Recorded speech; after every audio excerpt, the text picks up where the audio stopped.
Welcome back. Welcome back to Extraordinary Drummer Show. Will you help me welcome my guest today? Of course, extraordinary drummer that he is, Tony Royster Jr. Hey, Uh, Tony. what's going on, man? How are you? Well, thank you. How are you, man? Man, I can't call it. Thank you for having me, So man. let's go back. Let's go back a little bit. Are you originally from, I was reading from Hinesville, Georgia? No, I would say that I'm from New York, right? Because that's where my mother and father were born, and most of my family. I'm a military brat though, so I was born in Germany. And I moved out of there when I was like three. My brother was born in Georgia, so he was there. My father was just being stationed all over the place.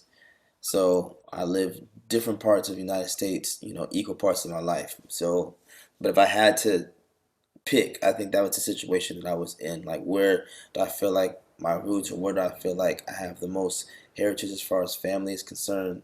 Like, that's what I would consider like where I'm from. You know what I mean? So New York is being, Brooklyn, both my parents from Marcy. Um, and me also living there and then also living in Manhattan for an extended amount of time of my life is like, that's what I consider home, by way of LA and Georgia. It's crazy. So, Take me back to, I got here age 3. You started playing drums. yes. How did that come about and how did you get acclimated to a drum kit? What were you seeing that influenced you and when did you get your first kit? So basically, my father had a group, a band, and he used to take me to like the rec center with him all the time when he used to have rehearsals.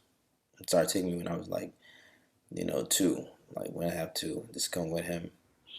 And uh, I think this from what he was telling me, from what I can remember, yeah, when I was 3 years old, I used to sleep in his guitar case because he's a drummer, but he's also a guitar player. He's phenomenal guitar player. And I got up out of his guitar case when the band was taking a break, and I walked past all the other instruments. Why? I don't know. I didn't know right then and there. Neither did they. Neither did they. Um, but I walked past all the other instruments, and I sat on the drums, or however you would call that sitting. I'm basically leaning up against his seat because I'm way too short at the time to be sitting on a regular drum set properly. But I was playing 4/4 timing. Just started playing the beat from what I heard, from what I retained, and from just get on there for the first time ever, picking up sticks and playing that. It was kind of like a crazy situation for my parents and everyone watching. And so my father came over and told me to stop. And then he said, "Do that again." I did it again, and he said he couldn't believe he called my mother, and my mother also plays drums too. So my mother came up to the rec center. She couldn't believe it. She started crying, and that's history since then. I'm trying to picture you sleeping in the guitar case. Yeah, man. No, it's comfortable. You had the foam cushions and everything back in the day. My dad's guitar case was comfortable, man. That was a perfect bed whenever I was somewhere he was playing or something at night. Sleep right there. um, you remember getting your first drum kit? Yeah, he bought me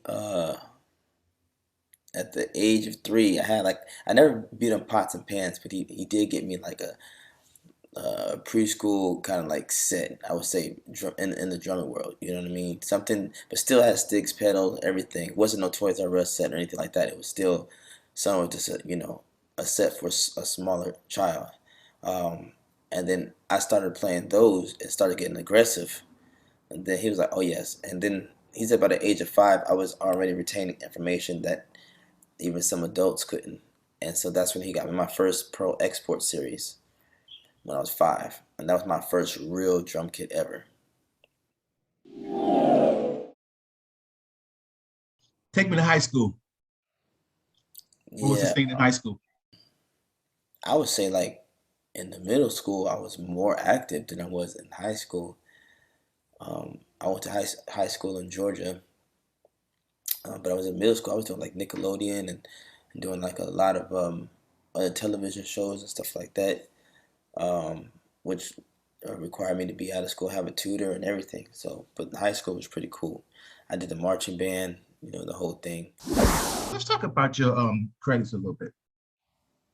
Some of these credits are just amazing. What was it like playing behind Katy Perry? It was fun, man. It was a good time. It was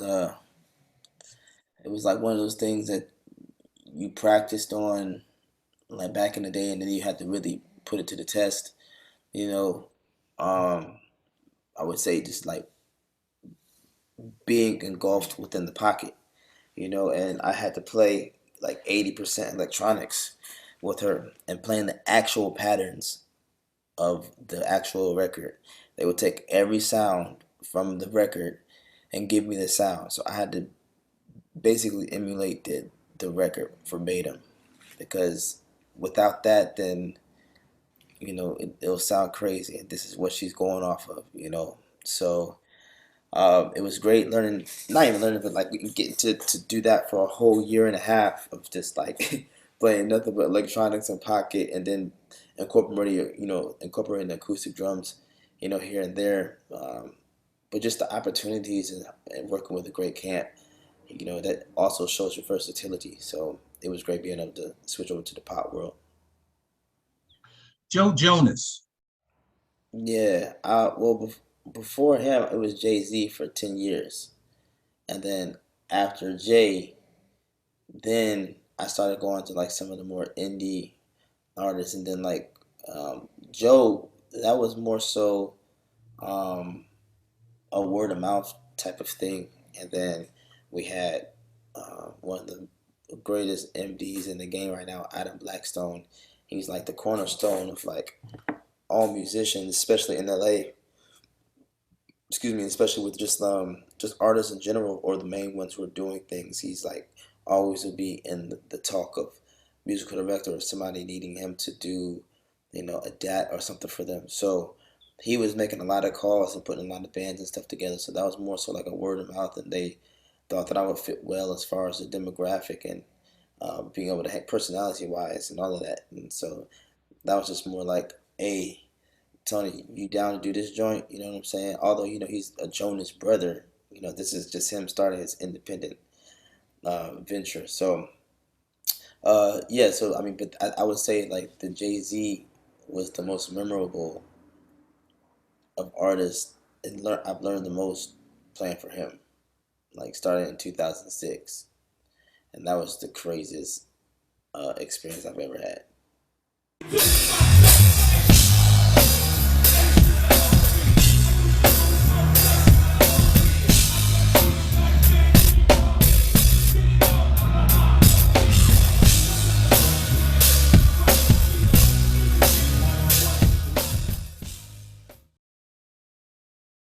Tell me, what was it like when you got your first cover of Modern Drummer magazine? Um, I think the first time I got the cover was when I was 14. Um, That's not fair, by the way, okay? but it was crazy because I mean, as a kid, you don't really know the level or degree of certain things. When you see it, you just think, oh, that's cool. You know what I mean? And then I knew that Dennis Chambers was, one of my favorite drummers of all time. So to be able to be on the cover with him was even crazier. But it was just more so like a kid just having fun and just enjoying life as it goes. Oh, that's cool. I'm on a front cover, But then as you get older, you really understand the industry and what it is to be thankful on a whole other level, and really take it, seriously. So the next time I was on it, it was great, to be able to still be noticed as somebody that people still like to listen to after all these years. So as long as I keep motivating and inspiring, I'm good to go. You did a DVD called Pure Energy, where you talked about technique. Hmm. Can you tell us a little bit about it? Oh, you taking it back, bro. Can I go back? Yeah. Um, I mean, like I think back then, if I remember correctly, uh, the thing I was more so just talking about, which we were talking about earlier, was techniques that I use for speed and like endurance. Which were some of the two main key ingredients that I trying to put together a recipe for, really being able to be precise and fast around the drums.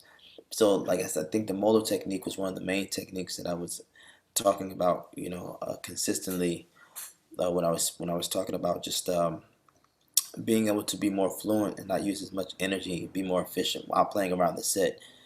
I was, definitely encouraging people to get on the board with the molar technique. And then basic exercises to make sure that um, you make both hands is equal as far as strength and independence. Those were some of the other techniques I was really talking about. Just the importance of making sure that both of your hands and, if possible, your feet, are even as possible to give yourself more. Uh, a better chance of building your vocabulary, with not being limited to certain things you're trying to play. Let's do this one. Let's talk about endorsements. What are you doing? Who you playing? Drumsticks, heads, so forth, cymbals. No, yeah, I'm with Zildjian right now. Uh, LP, DW, of course. Vic Firth, I have two signature series sticks, um, and then also Roland. So those are the main uh, companies I endorse. I'll move you forward. We Okay. do a thing on the show that we call word of advice, where I asked the drummers if they would leave a parting word of advice for the up and coming drummers, for the guys that are trying to get traction in this business, in this industry, as well as the guys that are at the next level. Would you leave them a word of advice? Yeah. I mean, there's a lot of different things that you can do to help catapult you a little further into the industry as far as exactly what you're trying to do. I would just say for the most part, if trying to play with an artist, if trying to get into the realm of working with other people on a consistent basis, there's a few things that you have to make sure that you are very prompt on, and take it extremely serious. Is number one, just having a great personality in general. Nobody, who cares how good you can play? Nobody wants to be on the road with somebody they can't live with, yet alone, endure on a week to week basis. So personality, character is extremely important, just as important as the music. Also being on time. That's another thing. Like being a person who is particular with showing that you care about what you're doing. Like that's always a check and bonuses in everybody's mind and within the camp, because they know they can count on you to be there.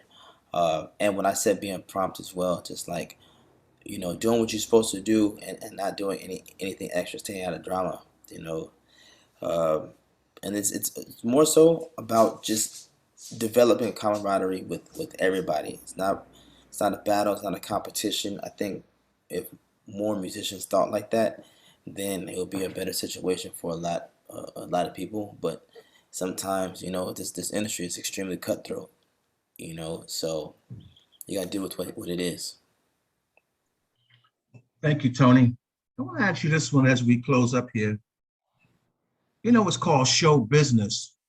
So I wanted to ask you, do you still use a package, the resume, the bio, the whole nine? Nah, I don't. Um, I mean, like I said, every situation is different. Most of the time, people who hit me up already know who I am and know my resume, and they're the ones who've already talked to the artist, because they wouldn't even have called me if they didn't already get the okay from the artist that they want me to play. So, and then the bio is just like it changes all the time.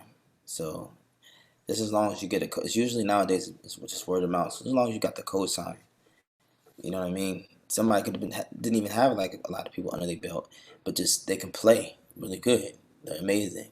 You're not just not gonna give them an opportunity. If you see them, see what they're capable of. Um, and sometimes that also will be a conflict of interest when it comes to payment as well. When somebody sees all the resumes, the resume, then they might not even want to ask you to play because they are scared that you might even be charging or knocking them over the head. You know what I'm saying, with prices, when in fact you can just talk to me. Maybe we can work something out. You know what I mean? It's a different type of situation. So the word of mouth, and then everything else after that just happens the way it's supposed to happen. Wow, Yeah, that's interesting. That's awesome that you would share them with them because I think the younger guys are concerned at how to get on, how to get to the Tony level. yeah. It's a time and place for everything too, though. I would say like everybody, some I would say sometimes it's luck. It's like everybody has their time. You know what I'm saying? And the times are extremely different from when I was coming up until now. Everything is social media now. Before you had to really get out and grind and meet people, and there's a completely different respect for specific drums and what you had to do in order to get to a specific level. You know what I'm saying? So and then now so many different things are being replaced by electronics and stuff like now and tracks and things of that nature, and people not really wanting to spend money on bands and stuff. It's just like this is really different. Like I wish I was in the era when Ricky Lawson and then we're playing for Michael Jackson. You know what I'm saying? And like really being able to experience that firsthand. It comes to those concerts. I had the opportunity to play with Prince and stuff like that, but it's just you know, I want everybody to understand that nowadays, as the younger generation is coming up, it is about more so like the chops and what combinations and stuff you can put together. For my generation, it's not even about trying to keep up with them anymore. It's more so about you establishing your legacy and then you getting into to the bag more so than concerned about validation from anybody else. Because there's just drummers like out here who look at Carter Beauford. He's not a crazy shredding drummer, but he's also worth $65 million. You know what I'm saying? Don Henley from the Eagles. He can't drummer from U2, like 200 million. Like, what are we really talking about? So I'm cool with all the other stuff that I've done before. Now it's just more so about making a statement and then making some great investments and thinking longevity as far as my future and career. You kind of answered a question I'm going to ask in a few seconds here, but I'll get this one in. What does your father think of all the success growing you and raising you and teaching you as a young kid, sleeping in the guitar case? Now look at you. What does he think No, he's about proud. He's proud. I mean, my both my parents are proud. They did everything for me as far as get me to the level where I'm at, and then let me sprout by myself. They're extremely proud of me, and I thank them. Extremely grateful for what they've done for me, the places and opportunities they presented me with. If it wasn't for them, I would have never won the drum off competition or been on Bonner Drum Festival or, you know, but everything that I've done, I wouldn't, if they didn't help me out and take me places, then I would never even had those opportunities. So I thank them. But yeah, it's just how it's supposed to be. Just, I didn't let them down. it? You got to throw this one in. Give you a chance to get a sip there. How did you stay so humble, Tony? How do you just keep it grounded? How do you stay? I can hear it. And I mean, some of these guys, and I tell them, you got the right to stick your chest out, gloat a little bit. You've done it. But I can hear that humble thing in you and grounded and just looking at the stars and still growing. How do you do it? No, it's just like anything else. Why try to fix something that's not broken? And my mother is an evangelist, so she's always raised us with morals and respect and all of that, and you treat people how you want to be treated. The whole shebang. And so, especially when you're not at the level to where you can even have anything to say to, like I don't have millions and millions, and not to say if I did, I should still act a specific type of way, but there's no reason why I should act bigger and better than somebody else just because, and that's just not me. And I want people, to like me for who I am. And when I come into the room, the people are not like, I wish that person would leave. Like that's one of the most horrific feelings ever to have. I want people when they see me to be, elated and just happy to be able to have a conversation, whatever, and then I pick and choose those relationships as well because you can't give that energy to everybody. You know what I mean? So I just know how to bob and weave and just kind of stay in my own lane. When the situation presents itself, of interacting and talking with people, I'm going to be cordial. But after that conversation, whatever that kind of dictates what the relationship is going to be. So, We spoke about this earlier, but is there one coming, a book? is there what? Is there, we spoke about this earlier, but is there one coming, a book, the Tony Royster Jr. Oh, book? I'm not sure, man. I have so many other things that's going on at the very moment. Like I said, this is the first time I had real grasp and hold on things I want to do for my brand. So the Tony Royster Jr. brand, I have my first campaign. I just want to play. That's you can go and get that from Amazon. Just type that in, and a lot of people are really enjoying. I have just a whole bunch of ideas that's getting ready to come out, playing wise and integrated with my thought process of for apparel. So before I even think about a book, because there's so much other stuff I still have to do. So I'd rather just wait a little bit longer until I accomplish some other things, and then we can go ahead and potentially talk about a book or something of the sort. The Tony Royster Jr. apparel. Woo! Trying to figure it out, man. I better get all mine stocking you now, boy, because that stuff Man, will be come on. expensive later on.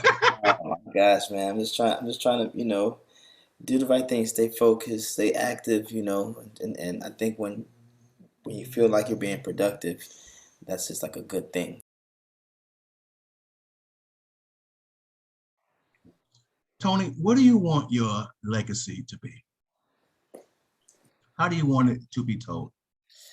Um, this is somebody who was consistent throughout his career as far as um, how he interacted with his fans, how he made people feel, that he always, tried to push himself, not to be the norm, and then also just to be a likable person in general.